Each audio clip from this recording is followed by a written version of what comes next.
মানুষ যা বলে প্রতিদিন, যে কথা বলে, মুখনিসৃত যে শব্দ, প্রতিটা শব্দ আল্লাহ টুকে রাখেন, রেকর্ড করে রাখেন। পালাবার কোনো সুযোগ নেই, ছাড় পাওয়ার সুযোগ নেই, বেঁচে যাওয়ার সুযোগ নেই। যা করি আমরা লিখে রাখি, আল্লাহ তাআলা লিখে রাখেন। তো আমরা ভালো কাজ করেও যারা দুনিয়াতে বিপদের মুখোমুখি হই, জুলুমের শিকার, আমাদের এখানে আশা জাগা নিয়ে একটা বার্তা যে এগুলো কিন্তু আল্লাহ লিখে রেখেছেন। আমি মাজলুম, আমাকে মানুষ ভুল বুঝেছে, সমাজ আমাকে ভুল বুঝেছে, কিন্তু আল্লাহ বলে আমি ভুল বুঝিনি, তোমার সব কাজ আমি লিখে রেখেছি।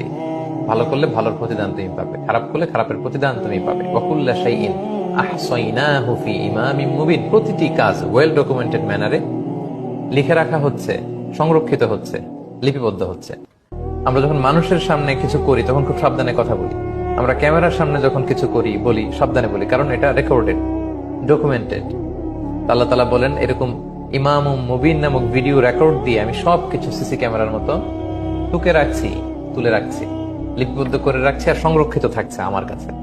তো আমরা যেন আমাদের প্রতিটি কাজ করবার আগে ভেবে নেই যে এই কাজগুলো রেকর্ডেড হচ্ছে। তো এগুলো কি আল্লাহ তাআলা সন্তুষ্টির পথে আমি চলছি, নাকি এমন কাজ করছে যে কাজে আল্লাহ তাআলা প্রধান্বিত হচ্ছেন আমাদের উপর। আমাদের প্রতিটি কাজ করার আগে এটা ভেবে নেওয়া উচিত।